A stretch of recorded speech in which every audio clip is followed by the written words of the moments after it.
Man kana hammud dunya, orang yang himmahnya, visinya adalah kehidupan dunia, syattatallahu alaihi amrah, Allah akan pecah urusannya. Jadi bikin dia tidak fokus, bikin dia pikirannya kemana-mana. Coba lihat, ceknya lagi sholat. Orang yang himmahnya dunia, dia sholat itu supaya rezekinya lancar. Jadi bukan karena ingin nyembah Allah. Orang-orang ini kalau dikasih ijazah sama gurunya surat Waqiah, itu surat Waqiah itu kan kalam Allah, bukan untuk dia tadaburi, tapi niatnya cuma satu, semoga rezekiku lancar.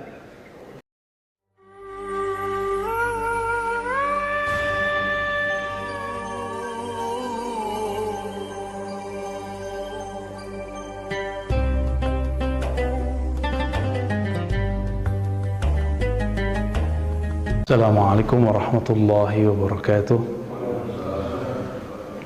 Alhamdulillahilladzi ja'ala al-hayata ad-dunya la'ibun wa lahwun wa zinatun wa tafakhurun bainana wa takathurun fil amwali wal awlad. Asyhadu an la ilaha illallah wa asyhadu anna Muhammadan 'abduhu wa rasuluh.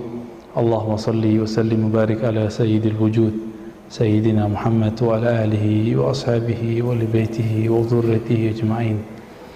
Baik sahabat-sahabat yang melakukan Allah, meski bicarakan pada pagi ini itu bab ke-7 dan 8 tentang dunia, ya.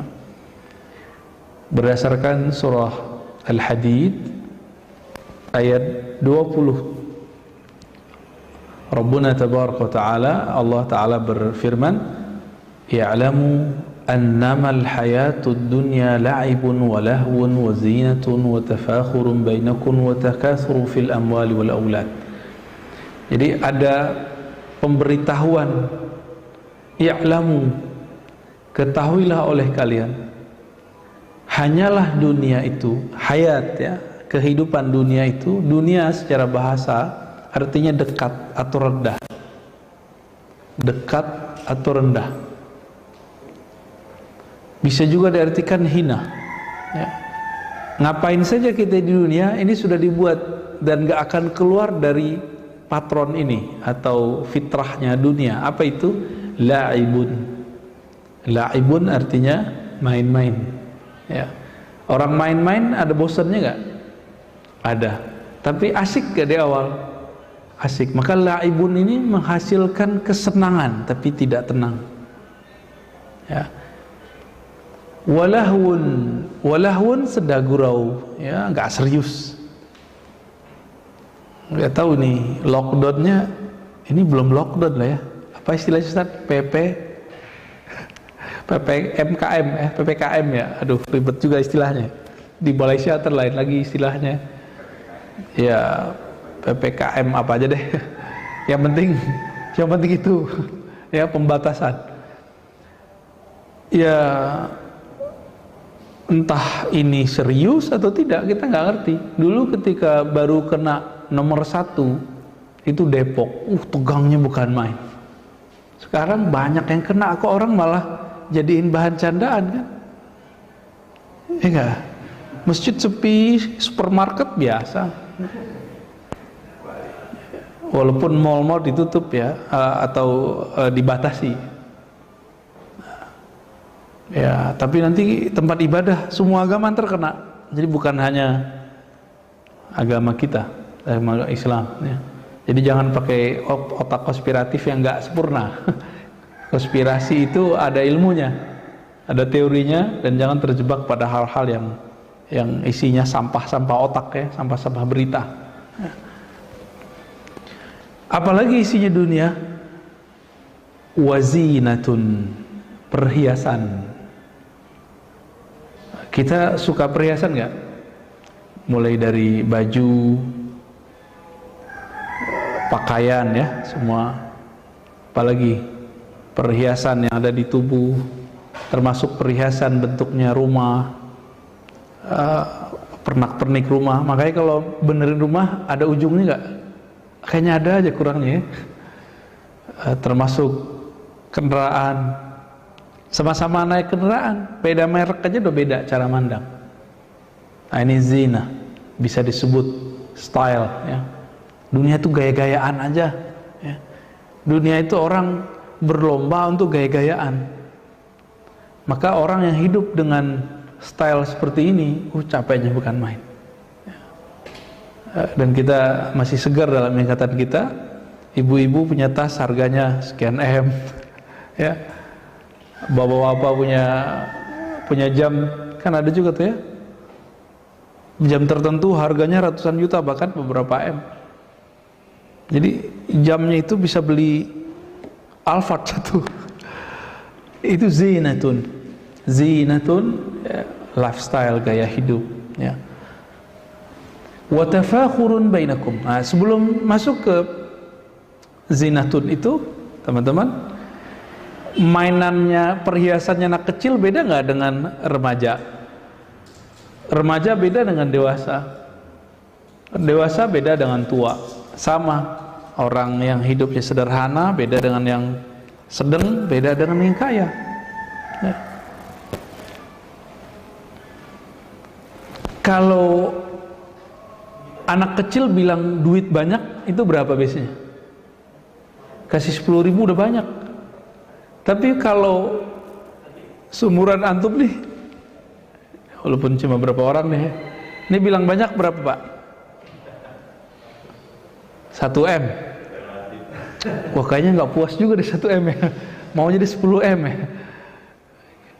Ya, sekarang bisa kita ngomong relatif ya kan. Kalau anak kecil kan nggak, kasih 10.000 oke, 20.000 oke.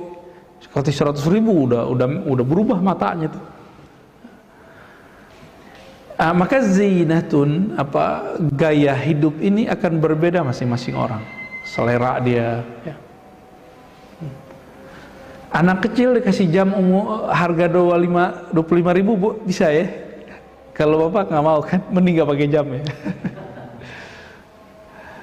Kacamata aja ada stylenya Pak, mulai dari harga 300 sampai 3 juta sampai ya puluhan juta, masya Allah.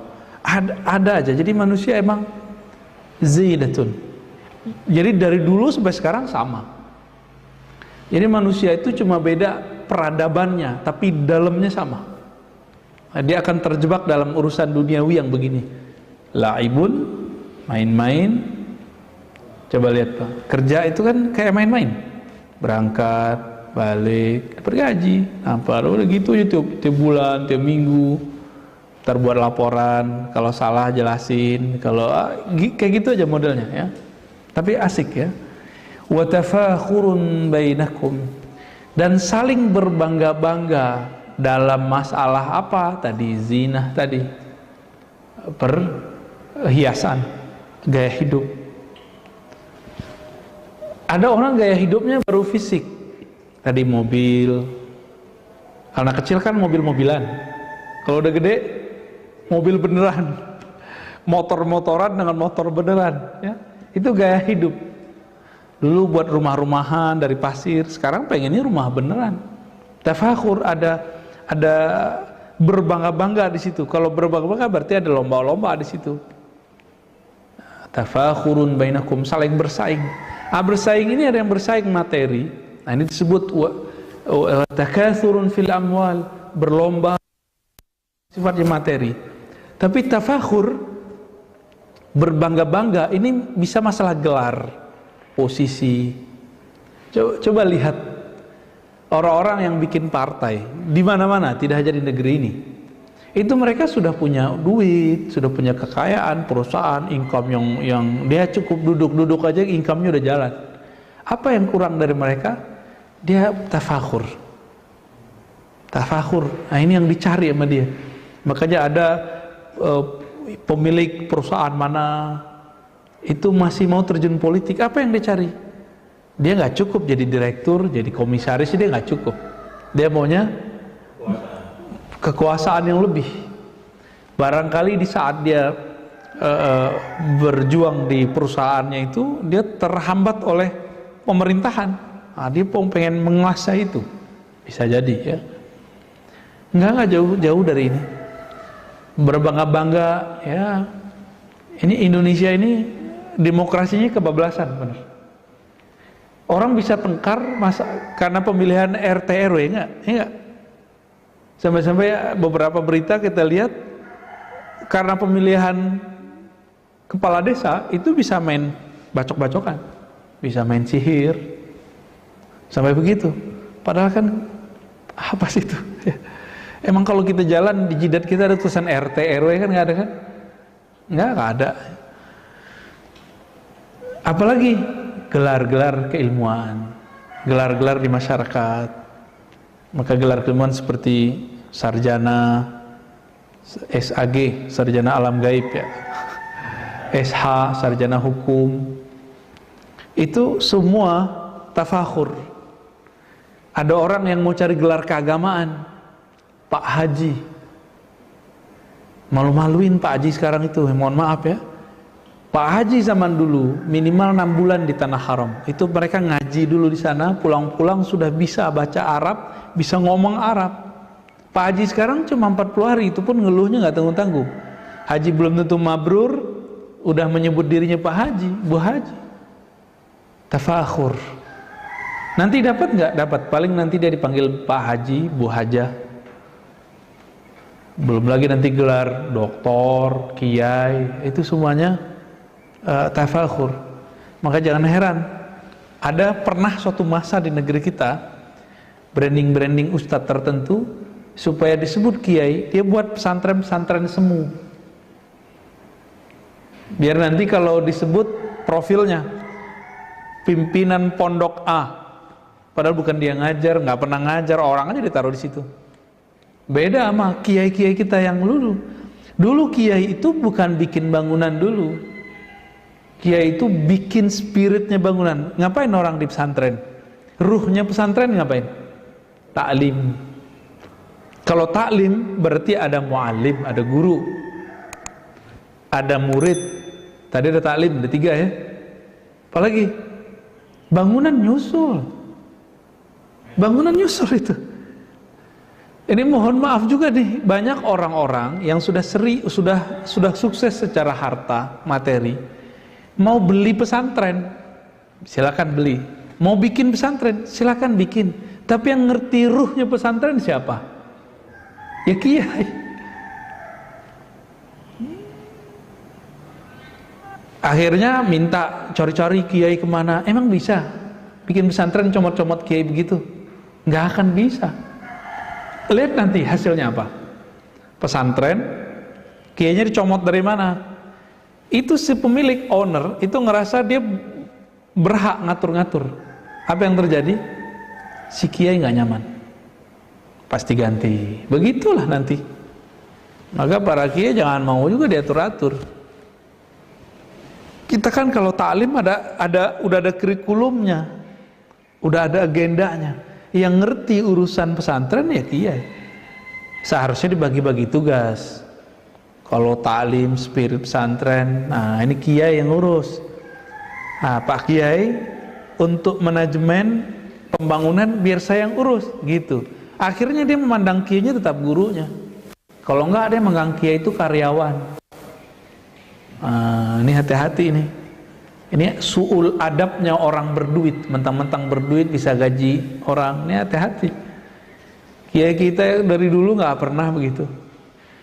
Ya, masyaikh kita ngajar dari 1 orang, 2 orang, 3 orang, nggak digaji dia, malah dia yang ngasih duit. Belakangan karena beliau sudah nggak sanggup, baru kemudian murid-murid inisiatif, yuk kita buat SPP yuk, gitu. Itu belakangan, ya. Jadi kalau di antara kita ada yang diberi kelebihan harta, berjuanglah bersama kiai, tetap hargai dia, ya. Jadikan dia sebagai guru kita, beneran guru. Baik. Semoga banyak yang tersungging ya. Wa takasurun fil amwal wal aulad, berbangga-bangga terhadap harta dan anak. Nah, makanya Bapak, Ibu, Saudara yang karena Allah yang sudah punya anak, mulai dari anaknya kecil bisa berdiri itu diomongin aja ya. Ngomongin anak. Dari zaman dulu Nabi Adam sampai sekarang orang ngomongin anak. Jadi memang salah satu sifat manusiawi adalah di dunia ini itu berbangga-bangga dengan anak, apalagi anaknya kalau sekolah juara, dapat prestasi, itu ceritain tuh. Ya. Taib. Ini Al-Qur'annya, teman-teman. Masih ada satu ayat lagi, ya. Wa mal hayatud dunya, ya. Di ujung surat Al-Hadid ayat 20. Wa mal hayatud dunya illa mata'ul ghurur.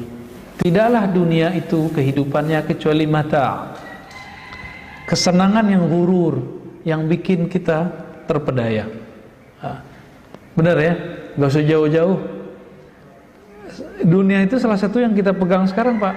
Handphone, pasangan, anak, itu bikin kita lupa gak? Asik. Ya itu dia. Ya. Wa qala an-nabiy sallallahu alaihi wasallam. Di sini agak saya harus ingetin kalau yang pakai kitab ya. Di kitabnya ada beberapa salah ketik ini. Nabi sallallahu alaihi wasallam bersabda, ini ada hadisnya dalam riwayat Imam Tirmizi, "Man kana hammud dunya." Orang yang himmahnya, visinya adalah kehidupan dunia, syattatallahu alaihi amrah. Allah akan pecah urusannya. Jadi bikin dia tidak fokus. Bikin dia pikirannya kemana-mana. Coba lihat, ceknya lagi sholat. Orang yang himmahnya dunia, dia sholat itu supaya rezekinya lancar. Jadi bukan karena ingin nyembah Allah. Orang-orang ini kalau dikasih ijazah sama gurunya surat Waqiah, itu surat Waqiah itu kan kalam Allah, bukan untuk dia tadaburi. Tapi niatnya cuma satu, sebagai rezekiku lancar. Dikasih wiridan sama guru, sholawat dong kamu. Dia sholawat bukan karena cinta Nabi, tapi karena dia pengen duitnya banyak. Nah ini orang-orang yang disebut syattatallahu amrah. Maka orang ini kalau zikir nggak pernah fokus, sholawat nggak pernah cinta, nggak pernah rindu. Nah, itu syattata, kolbunya dibuat nggak bisa fokus ya. Dalam urusannya jadi banyak, syattata alaihi amrah. Maka urusannya jadi macam-macam, jadi ribet. Seharusnya mudah jadi ribet. Di sini tertulis wajahila faqrah. Nah, ini salah ketik ya, yang benar waja'ala faqrah. Ini kalau di kitab saya. Baina ainai. Dan Allah kemudian menanamkan satu sifat mental yang tidak, akibat dia tadi tidak bagus himmahnya. Mental apa? Mental kefakiran di sininya. Baina ainai. Di bagian otak depannya itu yang kita sebut kortek lebih kurang ya, itu di bagian sini itu angan-angannya jadi kayak mental miskin. Orang mental miskin gimana? Orang mental miskin gimana? Mau dia kaya, pengen dapat lebih, maka mental miskin ini dikasih berapa aja nggak puas-puas. Ini yang kita sebut tamak. Ditamak. Maka saya sering nanya, di bulan puasa kita pernah buat kajian Mukhtasar Ihya, dan saya nanya, mungkin masih ingat, yang koruptor itu, korupsi itu orang kaya apa orang miskin? Orang kaya ya, bener. Orang miskin apa yang mau dikorupsi? Jabatan gak punya.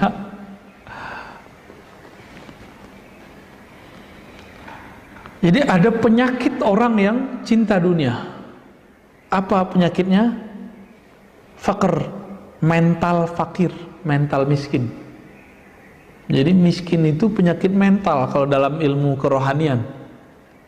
Ya. Sedangkan kaya itu adalah anugerah yang dalam jiwa. Ya. Al-ghina ghina nafs. Kekayaan itu adalah ketika kita merasa diberi kecukupan oleh Allah. Apalagi zaman Covid begini, orang-orang dia kadang masih dikasih kecukupan tapi ngeluh terus.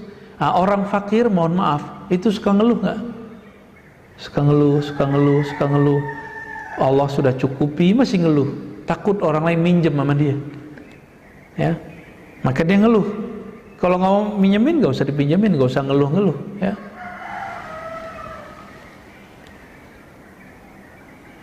Walam ya'tihi minha illa ma kutiba lahu illa ma kataba lahu.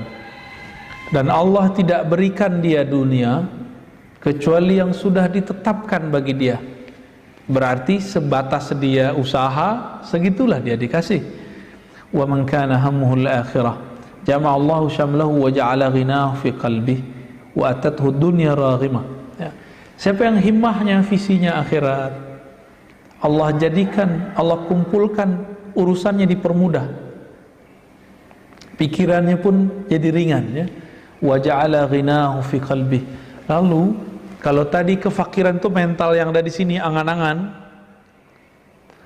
Kalau ini kebalikan, orang yang himmahnya akhirat, Allah tanamkan cahaya namanya Al-Ghani di dalam kalbunya, sehingga orang itu punya rasa kecukupan, merasa cukup aja, cukup gitu.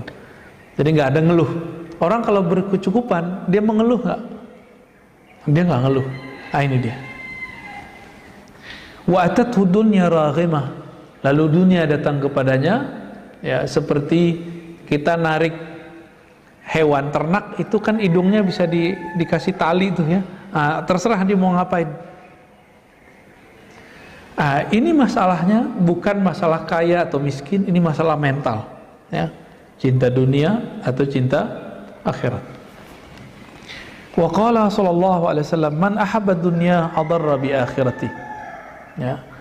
Orang yang cinta dunia, maka dia akan merusak akhiratnya. Ini ada di riwayat Imam Ahmad dan Hakim. Wa man ahabba akhiratah adarra bi dunya. Siapa yang mencintai akhirat, dia akan mengorbankan dunianya. Wa kataba ba'dahu, apa lafaz berikutnya, ya. Fa'atharu ma yabqa ala ma yafna. Fa'athiru, ya. Maka dahulukan apa yang kekal terhadap yang fana. Yang kekal yang mana? Yang akhirat, ya.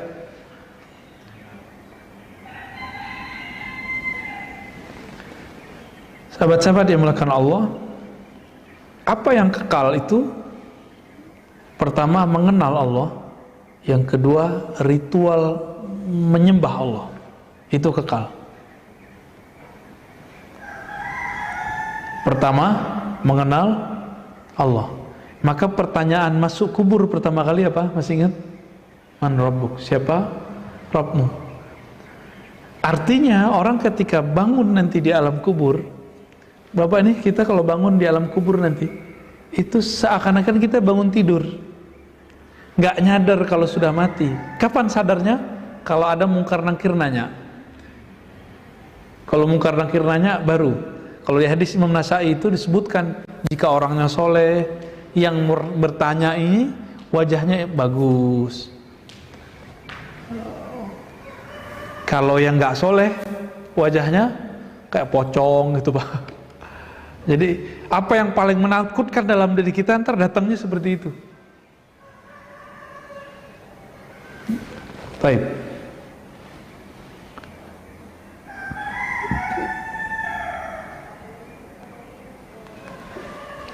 Namun sekarang orang mendahulukan ritual penyembahan daripada menyembah yang mengenal yang disembah. Yang pertama apa dulu dong seharusnya? Mengenal yang disembah. Itu yang Nabi ajarkan 13 tahun di Mekah. Di Madinah cuma 10 tahun lewat sedikit, itu baru diajarkan syariat. Coba perhatiin di situ. Anak gadis nih, jangan langsung disuruh pakai jilbab. Ajarin dulu dia mengenal Allah yang menyuruh pakai jilbab. Nanti dia akan pakai jilbab dengan senang hati. Gitu. Ya kalau dia nggak pakai itu urusan dia nanti kalau sudah dewasa kan. Kecil. Jadi jangan langsung dipakai-pakain mulu. Ajarkan dulu ilmunya, siapa yang nyuruh, untuk apa gunanya. Jangan dibalik. Anak kecil jangan main suruh langsung, kan di hadisnya begitu. Kalau anak 7 bangunin, kalau 10 nggak bangun dipukul. Itu bab fikihnya, bab taklim fikihnya. Tapi di bagian lain kan ada, agar mengajarkan anak-anak ma'rifatullah. Ngajarin anak ma'rifatullah jangan yang tinggi-tinggi dulu, yang sederhana-sederhana, ya. Taib. Ini tentang dunia. Ya. Lalu ada sebuah hadis ya, riwayat Imam Tirmizi juga, "Law kanatid dunya tazinu 'indallahi junah ba'udha ma saqa kafiran minha qatrata ma wallahi ma dunya fil akhirah illa kama yaj'al ahadukum isba'ahu fil yammi falyanzur bima yarja." Di dunia itu kalau ditimbang di sisi Allah seperti ringannya seperti sayapnya nyamuk, sehingga tidak bisa diberikan untuk orang kafir, apalagi mukmin. Wallahi, Nabi kemudian bersumpah, mad dunya fil akhirah, dunia sama akhirat itu. Jadi teman-teman, silakan serius membangun kebahagiaan di masa tua. Tapi ingat, kita ada masa nanti yang nggak pernah tua. Ini yang harus dipikirin. Yang nggak ada tuanya di situ. Orang di neraka umur 30-an, orang di surga umur 30-an. Dan itu abadi terus. Nah, ini yang dikatakan di hadis tadi. Dunia itu sama akhirat, kalau mau diukur nikmatnya, coba tangan kita celupin ke laut, tetesan yang nempel itu itulah dunia.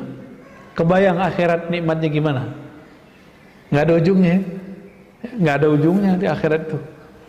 Itu sebabnya kita pasti merasa heran. Kok ada majelis zikir yang rame sebelum pandemi ya? Rame, orang datang dari mana-mana. Ternyata Nabi menyebutnya Raudhatul Jannah, ya, Riyadul Jannah, taman-taman surga. Jika engkau melewati taman surga, maka petiklah, maka iciplah di situ. Ada perintah begitu dari Nabi Sallallahu Alaihi Wasallam. Berarti di dunia ini ada taman-taman surga. Maksudnya apa? Sayyidina Ibrahim dalam hadis yang sahih itu ngirim salam untuk umat Nabi Muhammad Sallallahu Alaihi Wasallam, lalu mengatakan, "Hai umat Muhammad, ketahuilah bahwa surga itu tanahnya subur, tetapi belum ada pepohonannya." Nyambung dengan hadis Imam Tirmizi tadi. Taman surga itu apa wahai Rasulullah? Qala hilaqudz dzikr, halaqah zikir. Jadi jika ada orang berzikir di dunia, itu langsung dia nanam, Pak. Antum nih baca subhanallah, Ustaz, langsung ada pohon di sana, Ustaz. Subhanallah bihamdihi, subhanallah, langsung ada pohon tuh. Dan gedenya bukan main. Kalau kita zikir 100, teman kita 101, ya banyakkan dia. Kita 100, dia 1000, banyakkan dia. Maka mau buat coupling surga, couplingnya dengan zikrullah. Ya. Dalam hadis itu dikatakan, Nabi Ibrahim berpesan, taman-taman surga itu diciptakan Allah dari tasbih, subhanallah, takbir, ya, tahmid, tahlil, subhanallah, alhamdulillah, wa la ilaha illallah, wallahu akbar. Cuma kita nggak lihat ya, belum lihat ya. Karena belum lihat jadi nggak yakin, karena penglihatannya pakai ini. Kita ini kenapa disebutkan sama dengan binatang ternak oleh Allah Ta'ala? Karena pandangannya cuma pakai mata ini. Kalau pandangannya begini ya kalah sama kelelawar. Kelelawar jorok jauh juga bisa lihat. Benar gak? Kelelawar dari jarak jauh udah bisa baca. Kalau cuma pakai mata ini, kita baca subhanallah nggak lihat hasilnya, makanya nggak percaya. Itulah sebabnya kenapa orang mau macet-macet ria nih sebelum pandemi, masa pandemi sama, mulai dari jam 7 sampai jam 9 itu macet di jalan, nggak takut kena covid. Macet-macet di MRT, di bus, orang nggak takut. Tapi untuk duduk sejenak baca la ilaha illallah, atau ketika dia antri itu dia baca subhanallah, itu kayaknya sulit nyarinya. Hari ini manusia lebih senang yang bisa terhibur telinga, maka pada pakai headset, dengerin musik terus. Ya kita nggak melarang orang dengerin hiburan. Tapi kalau seorang mukmin, hiburan basicnya apa? Menyebut nama Allah Subhanahu wa Ta'ala. Ya. Jadi kalau antum hitung nih, kita sebenarnya cinta dunia apa akhirat sih?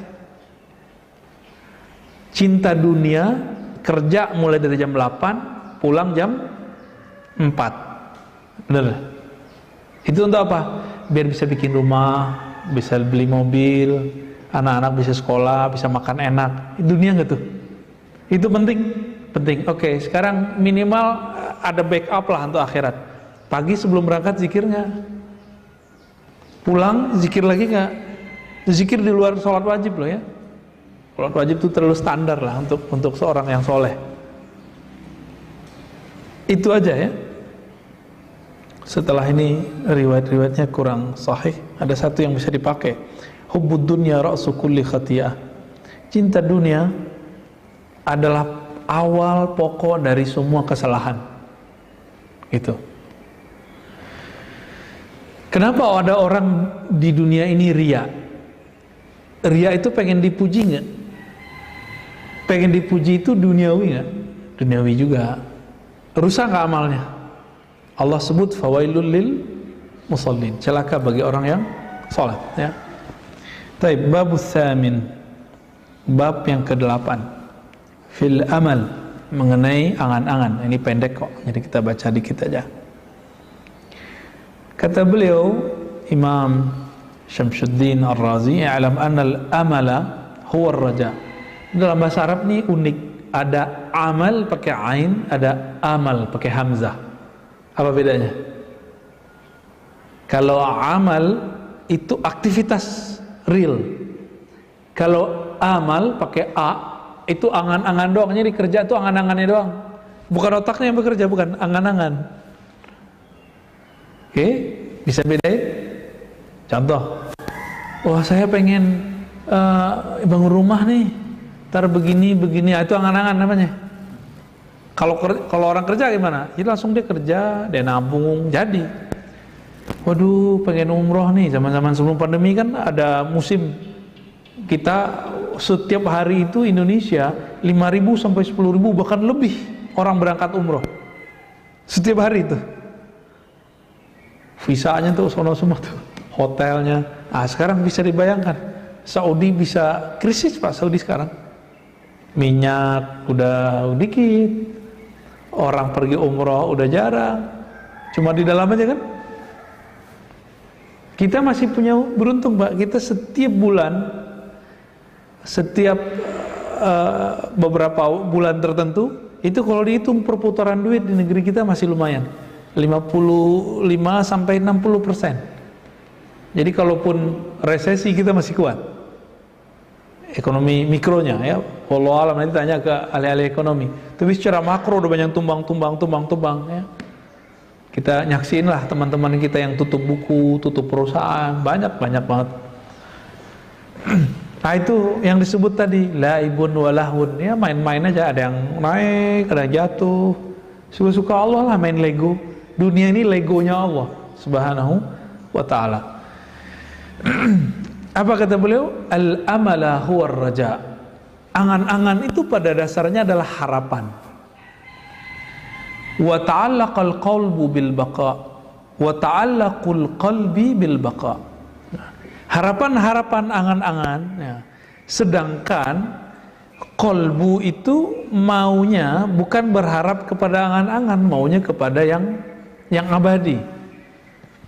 Faman tala amaluh ishtaghala bil jam'i wat tahsil wa ghafala 'anil maut wa tarakahu nasyan mansiyya kaman ayqana annahu sayabqa ila aqsa awqatil ajal.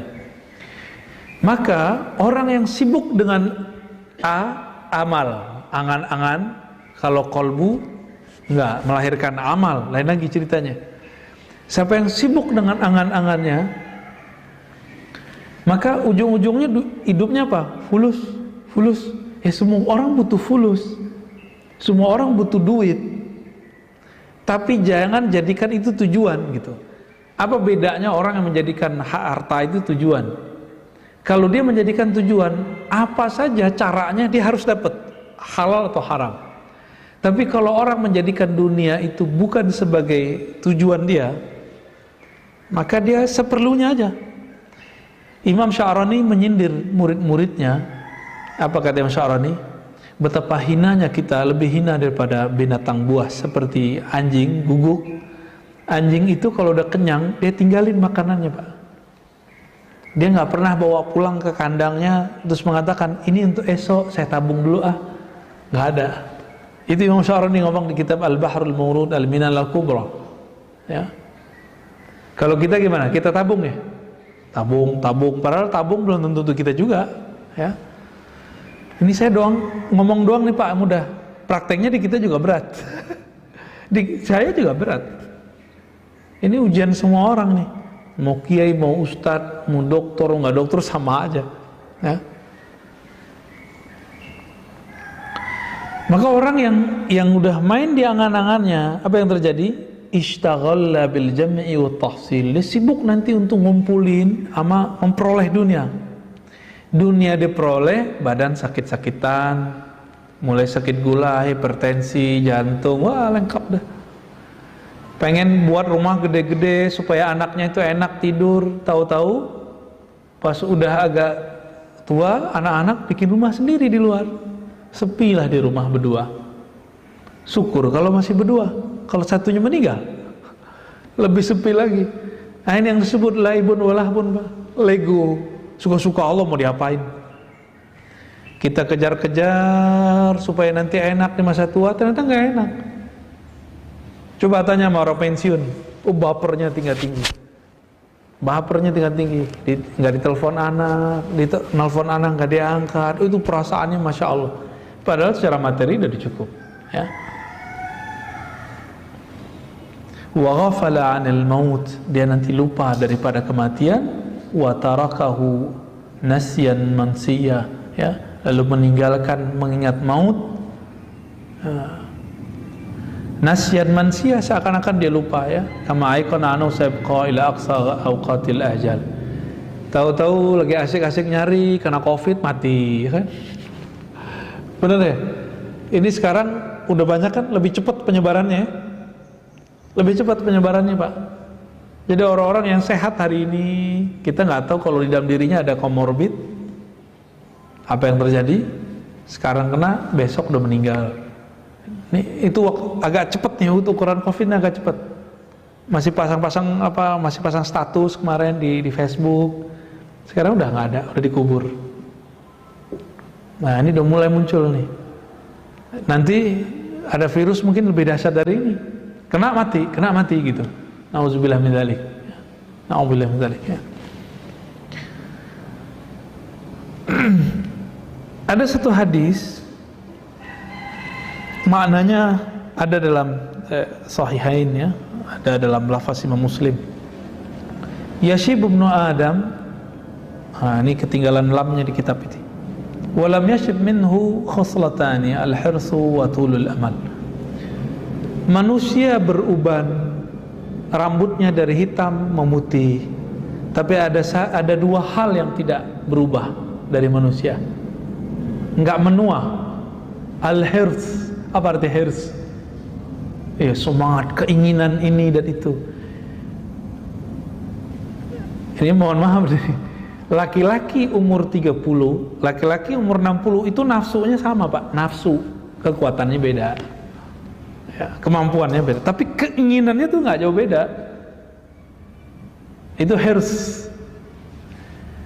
Laki-laki umur 30, 40, laki-laki umur 60, senangnya sama duit sama bersih, nggak jauh beda, ya. Itu hirs. Dan yang kedua apa? Tulul amal, panjang angan. Saya udah pernah cerita, guru saya ngajak murid-muridnya yang sudah berumur 70, paling muda 60, 65, paling muda tuh. Jadi murid-muridnya rata-rata seumur sama beliau 80-an, 70-an, paling muda 60-an. Diajak belajar zikir. Apa kata murid-muridnya yang tua-tua ini? Abuya, kiai, nanti aja kalau udah tua. Dia lupa kalau dia sudah tua. Karena keseringan ngomong dari umur masih muda, nanti aja belajar zikirnya kalau udah tua. Terulang. Dan saya dengar langsung, Pak. Ini belum lama, sekitar 3 tahun lalu lah. 4 atau 3 tahun lalu. Guru kita bilang, ayo belajar zikir yuk sama anak muda nih gitu. Apa yang terjadi? Saya kaget denger itu. nanti aja tua Buya gitu. Di sana kan kalau kiai panggil Buya ya, beliau agak marah, agak kesel gitu. Apalagi nih kalian udah tua semua, umur 60, 70. Kita juga kaget. Udah keriput, udah giginya udah jatuh-jatuh semua lah. Temennya udah separuh mati Pak. Itu majelis saya masih ingat, masa saya masih remaja dulu, itu majelis rame. Tersisa waktu kemarin itu cuma 15 orang. Dan mereka belum merasa tua. Benerlah kata Rasul kan, tulul amal, panjang angan-angan. Merasanya masih mau hidup panjang nih. Nah, di ujung kan kalimat disebutkan gitu. Aiqana annahu sayabqa ila aqsa awqatil ajal. Dia masih berpikir dia umurnya masih lama. Gitu. Udah Covid begini, reuni yang sudah umur 60, apa katanya? Ntar kalau Covid berhenti kita ngumpul lagi ya. Nggak paham juga di kondisi dunia bahwa Covid itu sudah global, Pak. Nggak ada ujungnya ini. Jadi jangan antum berpikir, terserah tanya ahli kesehatan kalau nggak percaya, bahwa Covid ini ada ujungnya. Nggak ada ujungnya. Dulu ada prediksi negara akan mampu menanggulangi sekian tahun, paling cepat 6-7 tahun. Nggak ada. Ribet, mikirnya udah ribet. Negara kita ada ngutang vaksin, diam-diam aja kan negara kita biar kita nggak panik. Kalau panik lebih gawat lagi. Agak-agak ribet ya. Cuma alhamdulillah negeri kita, negeri timur, budayanya budaya sosial, sukanya ngumpul-ngumpul. Kalau orang barat udah biasa Pak, tinggal di apartemen, nggak sapa-sapaan. Paling kalau di Prancis bonjour ya, good morning, gitu-gitu doang ketemu. Nggak ada yang serius mereka. Yang bangsa kita ini orang suka ngumpul-ngumpul. Nah, maka saya khawatir justru kalau kita dibuat lockdown total, yang terjadi adalah stres yang tidak berkepanjangan, malah lebih cepat orang meninggal ya. Atau muncul nanti penyakit-penyakit psikis yang lebih berbahaya. Jadi kita bersyukur negara kita cuma disebutnya apa? PPKM ya, darurat. Ya udah, masih syukurlah. Ini kalau orang kedokteran murni bilangnya apa? Harus lockdown. Karena mereka masih panjang angan-angan, dikira ini ada ujungnya. Dengan lockdown berhenti. Siapa bilang berhenti? Nah, jadi dengan adanya transportasi yang dari mana ke mana, ini kan masih terbuka Pak. Itu bisa penyakit itu dalam sehari bisa nyebar kemana-mana. Ya. Maka Nabi SAW mengatakan, Inna akhwaf ma akhafu ala ummati al-hawa wa tul amal. Yang aku khawatirkan kepada umatku bukan miskin, bukan syirik. Nabi gak khawatir umatku kuat-kuat akidahnya. Yang dikhawatirkan apa? Al-hawa, keinginan hawa nafsu, wa tulul amal, dan panjang angan-angan. Maka coba mulai dilatih diri ya, puasa zahir batin. Jangan hanya puasa zahir, puasa batinnya juga. Puasa batin itu dengan cara mengurangi angan-angan. Ya. Apa kata beliau di ujung ini? Di ujung ini paling keren nih kalimatnya. Wa'alam anna qasral amali min a'zamis sa'adat. Pengen bahagia nggak? Pasti kita pengen bahagia. Cara bahagia cuma satu, pangkas angan-angan. Jadi a'zamus sa'adat, orang yang paling bahagia di muka bumi, orang yang dirinya paling tidak terikat dengan bumi. Orang yang paling bahagia di dunia, orang yang kolbunya tidak nyantol ke dunia, sehingga dia bisa memangkas angan-angannya. Gitu. Kita ngebanyol lah. Saya kan, teman-teman saya sekarang lagi naik-naik umur-umur sebelum 40 ini.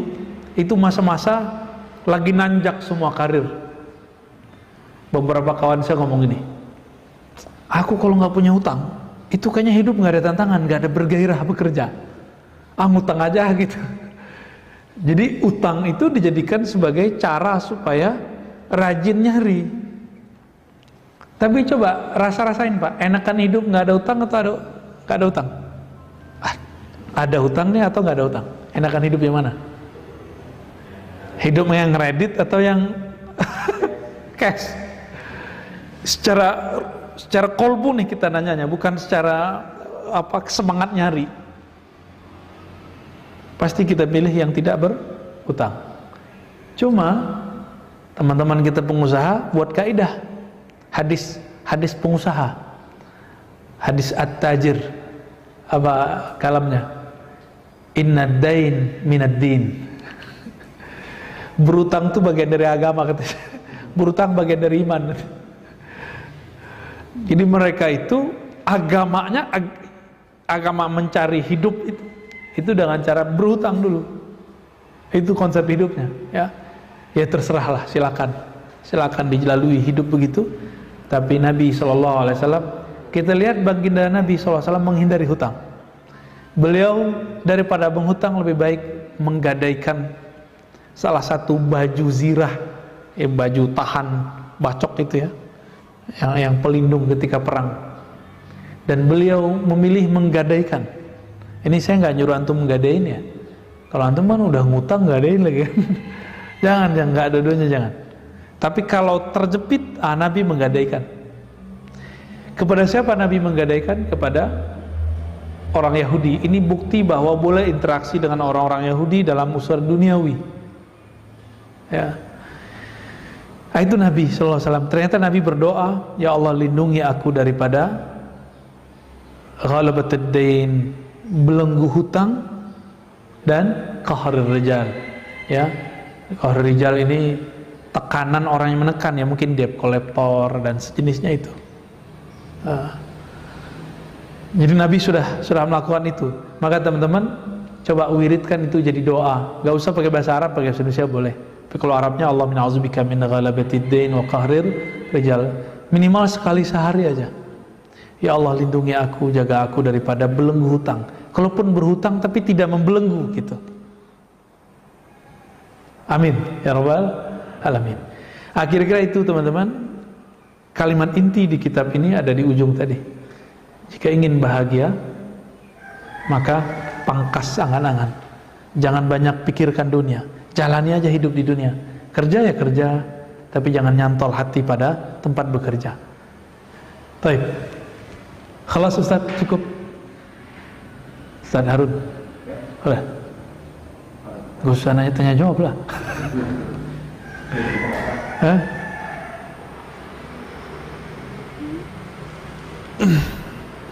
Ada satu pertanyaan besar di online. Taib. Itu dibacain.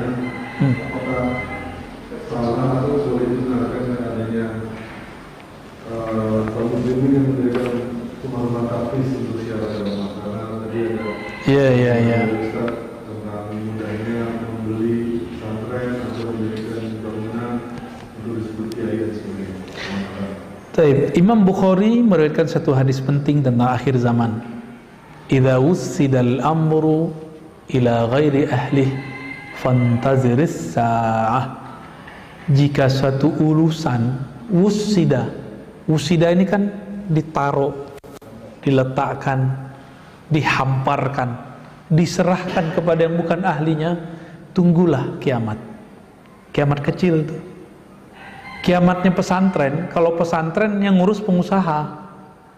Seharusnya pengusaha itu bukan jadi pemilik pesantren, dia cukup menjadi tentara, panglima di situ. Pagi saya backup di bidang ini, gitu seharusnya. Jangan malah ngatur-ngatur pesantren, ya. Itu seharusnya yang terjadi. Kalau enggak nanti antum enggak akan baikan dengan banyak ustadz. Boleh enggak bangun rumah tahfiz? Bagus.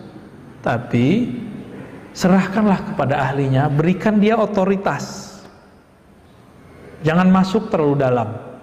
Nah, bisa nggak begitu? Kalau antum bisa begitu, silakan buka rumah tahfiz, cari ustadz yang bersanad secara pemikiran dan hafalan. Jangan hanya sanad hafalan gampang. Beberapa waktu lalu saya dikasih kabar oleh teman dari luar negeri. Ustadz, Buya, ini kawan saya di luar ngaku punya sanad, tolong dong cek. Jadi kata dia, ajaran dia, menurut dia ini ajarannya ekstrim. Kok punya sanad? Saya cek, Dua di atasnya itu sanadnya Ahlussunnah versi kita. Tapi dia dan gurunya itu tidak. Orang awam nggak ngerti sanad, tertipu Pak, dikira ini sanad Qur'annya sahih. Padahal kalau kita ngitung versi dia kan mengatakan akidah Asy'ariyah sesat, Sufi zindik, ya kan, bermazhab tidak boleh. Ini mereka ngomong gini nih. Tapi sanad Al-Qur'annya ke siapa? Silsilahnya dari fulan, fulan yang ketiga sudah orang bermazhab, sudah Sufi, sudah Asy'ariyah, ke atasnya malah mursyid-mursyid itu. Antum coba cek di Indonesia, pemegang sanad Quran yang awal-awal, contohnya di Jawa, Pulau Jawa itu awalan itu kan yang kita kenal ya, yang mastur banyak. Ini yang masyhur aja dulu, Mbah Yai Syekh Munawwir Krapyak ya kan? Ini turun ke berbagai wilayah tuh di Jawa tuh. Itu seorang mursyid ya. Selesai muridnya hafalan, dikasih ijazah Dalailul Khairat dan beberapa ijazah zikir. Akidahnya Asy'ariyah sifat 20 belajarnya, bermazhab Syafi'i, bertasawuf. Itu pemegang Quran dari dulu. Di Sumatera Barat khususnya, tempat saya lahir, itu ada yang lebih tua, namanya Syekh Abdurrahman ya. Syekh Abdurrahman ini lama di Mekah, maka boleh disebut Al-Makki, Al-Minangkabawi juga ya. Syekh Abdurrahman kemudian mendirikan, pulang udah deket 100, bangun satu ma'had namanya Al-Manar. Ini cucunya baru meninggal kemarin, umurnya juga hampir 100, Abu Yash'arani Khalil, guru kami ya. Ini beliau umurnya waktu wafat diperdebatkan 120 atau 130-an, wallahu a'lam ya. Kalau iya berarti beliau sempat bikin ma'had selama 20-an tahun. Kalau umurnya 120, karena waktu pulang udah deket 100.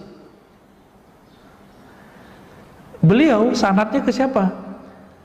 Kepada orang yang menggubah akidah awam, aqidatul awam yang isinya sifat 20. Sayyid Ahmad Al-Marzuki Al-Makki Al-Maliki. Langsung ketemu dan berguru kepadanya. Ngajarin itu Allah wujud, qidam, baqo. Jadi kami dulu sebelum ngaji Quran, kami diajak dulu berdendang, membacakan nasyid sifat 20 yang sekarang dibid'ahin mereka ya. Itu jadi mereka bikin rumah tahfiz lalu menjadi pesantren besar. Awalnya dari ngajar 1, 2, belakangan baru dibuat pesantren, baru dibuat bangunan. Sekarang kan kebalik ya. Orang awam yang kaya-kaya, cinta agama, soleh, tapi kesemangatan, nggak bertanya dulu gimana sih caranya buat pesantren. Nanya dong, ada namanya rukun pesantren. Banyak itu arkan-arkan besarnya, minimal 3 aja. Ta'lim, mu'alim, muta'alim. Taklim, aktivitas ajar mengajar. Mu'alim, guru yang mengajari. Terus muta'alim yang ngaji. Jadi di sini pemilik bangunan gak masuk, Pak. Pemilik bangunan dia seharusnya sudah mewakafkan bangunannya. Kalau dia support harta, dia sudah mewakafkan. Apa arti wakaf? Wakfun, apa arti wakfun? Wakaf.